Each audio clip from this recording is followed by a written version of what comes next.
अस्सलाम वालेकुम। Maryam psychologist is here. कैसे हैं आप सब लोग? ठीक हैं। आज मैं आपको ये बताऊंगी कि अल्लाह ताला आपको ज़िंदगी में जो भी ऊंचा मुकाम दे, आप हाई डेजिग्नेशन पे हो जाएं या अच्छी आपकी जॉब लग जाए या अल्लाह ताला की कोई भी आपको नेमत कोई ऐसी मिल जाए कि जिससे आपका लाइफस्टाइल बहुत ज़्यादा अच्छा और ख़ूबसूरत और अट्रैक्टिव लाइफस्टाइल बन जाए, तो कभी भी आप उस पर गुरूर मत कीजिए। ऐसा नहीं कि आप सोचिए कि बस अब आपके जैसा आपके मुकाबले पे कोई नहीं है। ये चीज़ें कभी मत सोचिए, क्योंकि अल्लाह ताला देकर भी आज़माता है और लेकर भी आज़माता है। और गरूर तो अल्लाह किसी भी कीमत पे पसंद नहीं करते।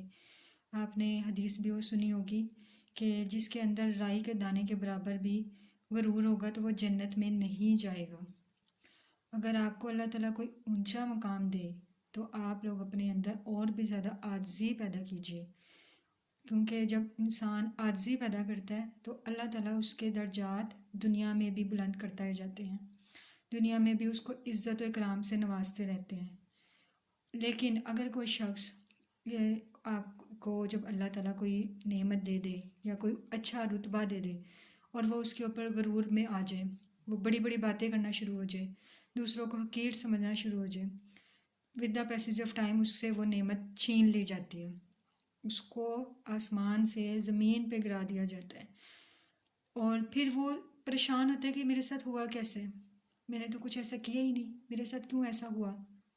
वो कभी भी ये नहीं समझेगा कि मैंने लोगों का दिल बहुत दुखाया, मैंने लोगों को हकीर समझा, मैंने लोगों के काम नहीं किए, मैंने खुद को ही सब कुछ समझ लिया। वो कभी ये चीज़ें नहीं देखेगा, लेकिन वो पछताएगा इस चीज़ पर कि मेरे से क्यों चीज़ें छिन गई, क्यों नेमतें छिन गई, और अपनी वो इस्लाह नहीं करेगा। तो बजाय इसके कि आपके ऊपर ऐसा कोई खुदा ना खास्ता वक्त आए कि अल्लाह ताला आपको नेमतें दे कि आपसे सब कुछ छीन ले, आप अपने अंदर आजिज़ी पैदा कीजिए। दौलत आ जाए या हाई डेजिग्नेशन मिल जाए, अच्छा घर मिल जाए, अच्छी गाड़ियाँ मिल जाए, तो ऐसा नहीं कि आप अब दूसरों को हकीर समझना शुरू कर दें, अपने आप को सब कुछ समझना शुरू कर दें। आपको सामने एक बड़ी मिसाल है अब्दुल सत्तार ईदी साहिब की, कि अल्लाह ताला ने उनको जो मुकाम दिया है वो किसी से छुपा नहीं है। कि जब उनकी डेथ हुई तो बरतानिया की जो मलिका थी उन्होंने भी ये कहा कि ये पूरी ह्यूमैनिटी के फादर थे। अल्लाह ताला ने उनको क्यों ऐसा रुतबा दिया, कभी आपने सोचा कि वो किस तरीके से लोगों की मदद करते थे, गरीबों के किस तरीके से काम आते थे। लाशें जो इसमें इतनी स्मेल होती थी, गंदे नालों में लाशें होती थी और गटरों में लाशें होती थी, वो उसको गुस्ल दे रहे होते थे जिसको कोई नहीं देता था। और ज़िंदगी कितनी आजिज़ी से उन्होंने गुजारी कि ना तो अच्छे कपड़े पहने, ना अच्छा शूज़ पहने, कभी ना ज़्यादा कपड़े बनाए, ना शूज़ पहने, ना ज़्यादा शूज़ बन लिए उन्होंने।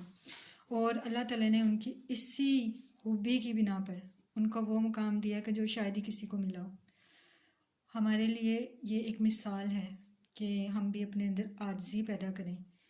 अगर अल्लाह की कोई नेमतें हमें मिल जाएं तो उसके ऊपर गुरूर ना करें, अपनी औकात ना भूलें कि हमारी औकात ये है कि अब भी अल्लाह ताला हमें चाहे तो हमारे नामो निशानी ख़त्म कर दे, हमारे ऊपर ऐसा अज़ाब नाजिल करे कि जिसमें हमारी कोई मदद करने वाला ना हो।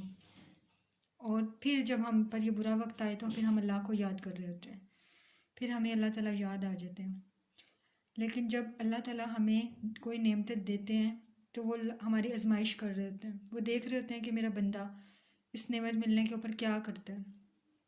एक दफ़ा मैं एक बयान सुन रही थी, तो पैसों के बारे में और दौलत के बारे में ये बयान था कि अल्लाह ताला फरमाते हैं कि ये मैंने जो किसी को पैसा दिया, ये दौलत दी, तो यार बंदे ये तेरी नहीं है, ये मेरी दौलत है और ये मैंने तुझे इसलिए दी है कि तू दूसरों पे खर्च करे।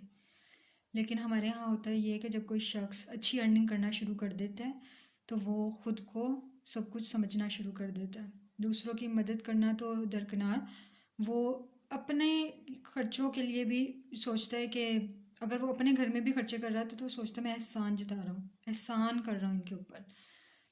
तो इस तरह से नहीं करना चाहिए।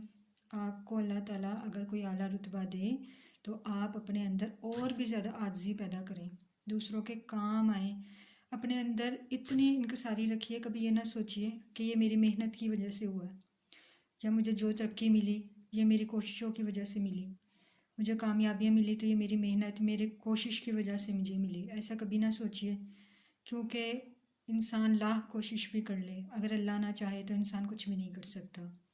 ایک حدیث ہے کہ ساری دنیا بھی مل کے اگر تجھے فائدہ پہنچانا چاہے لیکن اللہ نہ چاہے تو تجھے ذرا برابر بھی فائدہ نہیں پہنچا سکتے، اور اگر ساری دنیا بھی مل کر تیرا نقصان کرنا چاہے مگر اللہ نہ چاہے تو تیرا ذرا سا بھی نقصان نہیں کر سکتے۔ تو اس سے یہ ریلائز ہوتا ہے کہ انسان کے ذمہ کوشش کرنا ہے، لیکن عطا کرنا اللہ کے کام ہے، انسان کا کام نہیں ہے، انسان کے اختیار میں کچھ بھی نہیں ہے۔ انسان اپنی دعاؤں کی قبولیت پر بھی اختیار نہیں رکھتا اگر اللہ نہ چاہے۔ تو ہر حال میں اللہ تعالیٰ سے ڈرتے رہیے، اپنی اوقات نہ بھولیے، اپنی اوقات کو ہمیشہ یاد رکھیے کہ انسان کی کچھ بھی اوقات نہیں ہے، منٹوں میں اللہ تعالیٰ ہمیں کچھ بھی کر سکتے ہیں۔ اپنا خیال رکھیے، اپنے ساتھ ساتھ موجود سب لوگوں کا خیال رکھیے، زندگی میں سیلفش ہو کے زندگی مت گزاریے، بلکہ زندگی میں اس طریقے سے زندگی گزاریے کہ آپ کے ساتھ موجود ہر رشتہ آپ کے ساتھ خوش ہو، تمام لوگ آپ سے راضی ہوں، جبکہ راضی کرنا کسی کو بڑا مشکل کام ہے، لیکن آپ اپنی طرف سے کوشش کیجئے کہ آپ سب کا حقوق کا خیال رکھیں، سب کے ساتھ اچھا سلوک کریں، کہ اگر آپ کے ساتھ وقتی طور پہ برا بھی ہو رہا ہو تو ایک وقت ایسا آئے کہ لوگوں کو اپنی غلطیوں کا احساس ہو جائے، لوگ آپ سے معافی طلب کریں، ان کے رویوں میں شرمندگی ہو، تو آپ اپنی طرف سے پوری کوشش کیجئے کہ آپ کسی کی دل آزاری کا سبب مت بنیے، کسی کے اوپر ظلم کرنے کا سبب مت بنیے۔ اپنا خیال رکھیے گا، دعاؤں میں یاد رکھیے گا۔ اللہ حافظ۔